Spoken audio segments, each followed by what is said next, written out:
हल्कू ने आकर अपनी पत्नी से कहा, सहना आया है, लाओ जो रुपए रखे हैं उसे दे दूं, किसी तरह गला तो छूटे। मुन्नी झाड़ू लगा रही थी, पीछे फिरकर बोली, 3 ही तो रुपए हैं, दे दोगे तो कंबल कहां से आएगा? माघ पूस की रात खेत में कैसे कटेगी? उससे कह दो फसल पर रुपए दे देंगे, अभी नहीं। हल्कू एक क्षण अनिश्चित दशा में खड़ा रहा। पूस सिर पर आ गया। बिना कंबल के खेत में रात को वह किसी तरह नहीं सो सकता, मगर सहना मानेगा नहीं, घुड़कियां जमाएगा। चाहे जाड़े में मरेंगे पर बला तो सिर से टल जाएगी। यही सोचता हुआ वह अपनी पत्नी के पास गया और खुशामद करके बोला, ला दे दे, गला तो छूटे, कंबल के लिए कोई दूसरा उपाय सोचूंगा। मुन्नी उसके पास से दूर हट गई और आंखें तरेरते हुए बोली, कर चुके दूसरा उपाय, जरा सुनूं क्या उपाय करोगे? कोई खैरात में दे देगा कंबल? मैं कहती हूं तुम खेती छोड़ क्यों नहीं देते? मर काम करो और जब फसल हो तो उसे लगान में दे दो। लगान चुकाने के लिए ही तो हमारा जन्म हुआ है। पेट के लिए मजूरी करो, ऐसी खेती से बाज आए। मैं ना दूंगी। हल्कू उदास होकर बोला, तो क्या गाली खाऊं? मुन्नी ने तड़प कर कहा, गाली क्यों देगा? क्या उसका राज है? मगर यह कहने के साथ ही उसकी तनी हुई भौहें ढीली पड़ गईं। हल्कू के उस वाक्य में जो कठोर सत्य था, वह मानो एक भयानक जंतु की भांति उसे घूर रहा था। वह जाकर रुपए निकाल लाई और हल्कू के हाथ पर रख दिए। फिर बोली, तुम छोड़ दो अब ये खेती। मजूरी में सुख से एक रोटी खाने को तो मिलेगी, किसी की धौंस तो न रहेगी। ऐसी खेती किस काम की कि मजूरी करके लाओ और उसे भी इसमें झोंक दो, उस पर ये धौंस सहो। हल्कू ने रुपए लिए और इस तरह बाहर चला मानो अपना हृदय निकाल कर देने जा रहा हो। उसने मजूरी से एक एक पैसा काट काट कर 3 रुपए कंबल के लिए जमा किए थे। वे आज निकले जा रहे थे। एक एक पग के साथ उसका मस्तक अपनी दीनता के भार से दबा जा रहा था। पूस की अंधेरी रात, आकाश में तारे भी ठिठुरते हुए मालूम होते थे। हल्कू अपने खेत के किनारे ऊख के पत्तों की छतरी के नीचे बांस के खटोले पर अपनी पुरानी सूती चादर ओढ़े पड़ा कांप रहा था। खाट के नीचे उसका संगी कुत्ता जबरा पेट में मुंह डाले सर्दी से कूं कूं कर रहा था। दोनों में से एक को भी नींद नहीं आ रही थी। हल्कू ने घुटनों को गर्दन में चिपकाते हुए कहा, क्यों जबरा, जाड़ा लगता है? कहता तो था घर में पुआल पर लेटा रहे। तू यहाँ क्या लेने आया था? खाओ ठंड, मैं क्या करूं? जानते थे मैं यहाँ हलवा पूरी खाने आ रहा हूँ। दौड़े दौड़े आगे आगे चले आए, अब रो नानी के नाम को। जबरा ने पड़े पड़े दुम हिलाई और अपनी कूकू को दीर्घ बनाता हुआ एक बार जम्हाई लेकर चुप हो गया। उसकी श्वान बुद्धि ने शायद ताड़ लिया कि स्वामी को मेरी कूं कूं से नींद नहीं आ रही है। हल्कू ने हाथ निकालकर जबरा की ठंडी पीठ सहलाते हुए कहा, कल से मत आना मेरे साथ, नहीं तो ठंडे हो जाओगे। यह पछुआ न जाने कहां से बर्फ लिए आ रही है। किसी तरह बस रात कट जाए। यह खेती का मजा है और एक एक भाग्यवान ऐसे पड़े हैं जिनके पास जाड़ा जाए तो गर्मी से घबरा कर भागे। मोटे गद्दे, लिहाफ, कंबल तकदीर की खूबी है। मजूरी हम करें, मजा दूसरे लूटें। जबरा ने हल्कू के मुंह की ओर देखा। हल्कू, आज और जाड़ा खा ले। कल से यहाँ मैं पुआल बिछा दूंगा, उसी में घुसकर बैठना, तब जाड़ा न लगेगा। जबरा ने अपने पंजे उसके घुटनियों पर रख दिए और उसके मुंह के पास अपना मुंह ले गया। हल्कू को उसकी सांस गर्म लगी।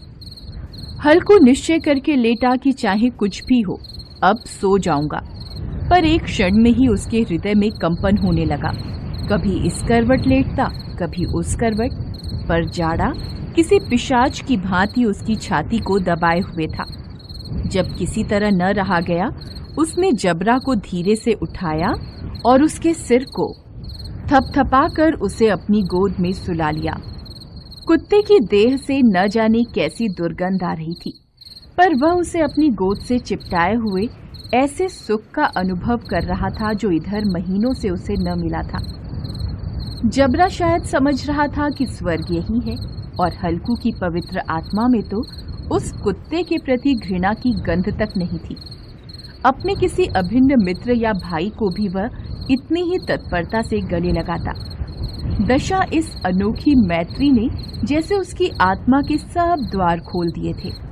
उसका एक एक अणु प्रकाश से चमक रहा था। सहसा जबरा ने किसी जानवर की आहट पाई। इस विशेष आत्मीयता ने उसमें एक नई स्फूर्ति पैदा कर दी थी, जो हवा के झोंकों को तुच्छ समझती थी। वह झपट कर उठा और छतरी के बाहर आकर भौंकने लगा। हल्कू ने उसे कई बार पुचकार कर बुलाया, पर वह उसके पास नहीं आया। खेत में चारों ओर दौड़कर भौंकता रहा। एक क्षण के लिए भी आता तो तुरंत ही फिर दौड़ पड़ता। कर्तव्य उसके हृदय में अरमान की भांति उछल रहा। 1 घंटा और गुजर गया। रात ने शीत को हवा से धधकाना शुरू कर दिया। हल्कू उठ बैठा और दोनों घुटनों को छाती से मिलाकर सिर को उसमें छिपा लिया। फिर भी ठंड कम न हुई। ऐसा जान पड़ता था सारा रक्त जम गया है और धमनियों में रक्त की जगह हिम बह रहा है। उसने झुककर आकाश की ओर देखा कि अभी कितनी रात बाकी है। सप्तर्षि अभी आकाश में आधे भी नहीं चढ़े। ऊपर आ जाएंगे तब कहीं सवेरा होगा। अभी पहर भर से ऊपर रात है। हल्कू के खेत से कुछ दूर आमों का बाग था। पतझड़ शुरू हो गया था। बाग में पत्तियों का ढेर लगा हुआ था। हल्कू ने सोचा चलकर पत्तियां बटोरूं और उन्हें जलाकर खूब तापूं। रात को कोई मुझे पत्तियां बटोरते देखे तो समझे कोई भूत है। कौन जाने कोई जानवर ही छिपा बैठा हो। मगर अब जाड़े में भी तो बैठे नहीं रहा जाता। उसने पास के अरहर के खेत में जाकर कई पौधे उखाड़ लिए और उनसे एक झाड़ू बनाकर हाथ में सुलगता हुआ उपला लिए बगीचे की तरफ चला। जबरा ने उसे आते देखा तो पास आया और दुम हिलाने लगा। हल्कू ने कहा, अब तो नहीं रहा जाता जबरू, चलो बगीचे में पत्तियां बटोर कर तापें। अभी तो रात बहुत है। जबरा ने कूं कूं करके सहमति प्रकट की और आगे आगे बगीचे की ओर चला।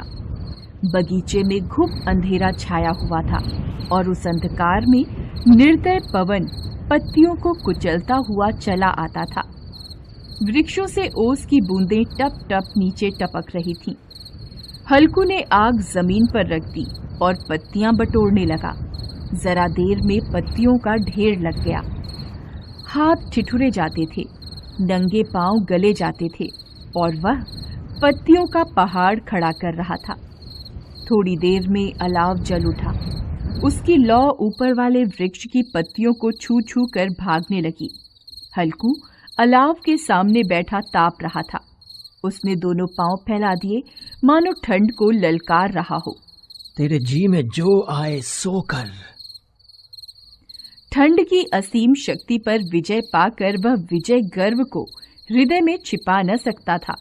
उसने जबरा से कहा, क्यों जब्बर, अब तो ठंड नहीं लग रही है?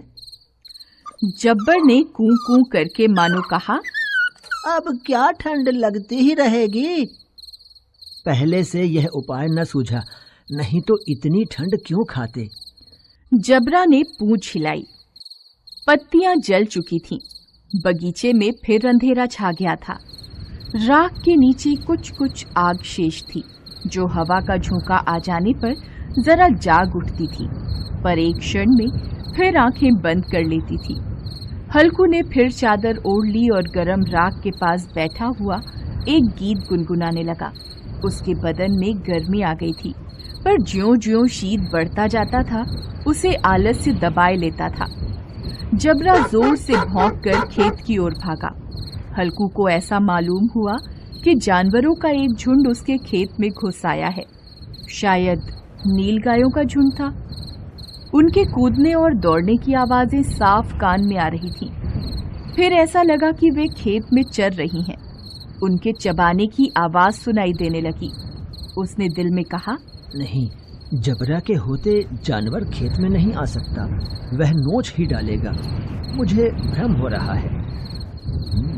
अब तो कुछ नहीं सुनाई देता।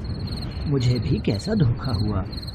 उसने जोर से आवाज लगाई, जबरा, जबरा। जबरा भौंकता रहा, उसके पास नहीं आया। फिर खेत में चरे जाने की आहट मिली। अब वह अपने को धोखा न दे सका। उसे अपनी जगह से हिलना भी जहर लग रहा था। इस जाड़े पाले में खेत में जाना, जानवरों के पीछे दौड़ना असूझ जान पड़ा।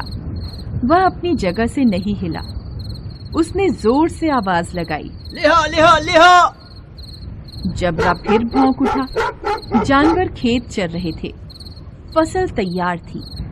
कैसी अच्छी खेती थी, पर दुष्ट जानवर उसका सर्वनाश किए जा रहे थे।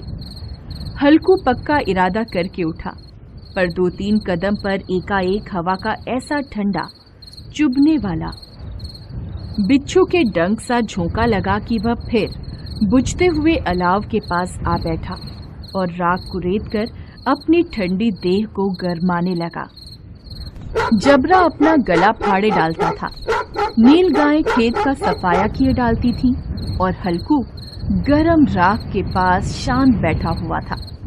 अकर्मण्यता ने रस्सियों की भांति उसे चारों ओर से जकड़ रखा था।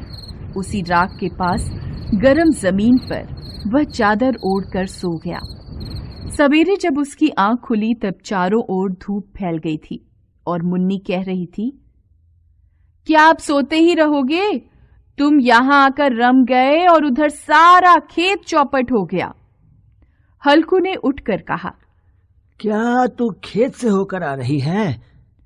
मुन्नी बोली, हां, सारे खेत का सत्यानाश हो गया। भला ऐसा भी कोई सोता है? यहां मड़ैया डालने से क्या लाभ हुआ?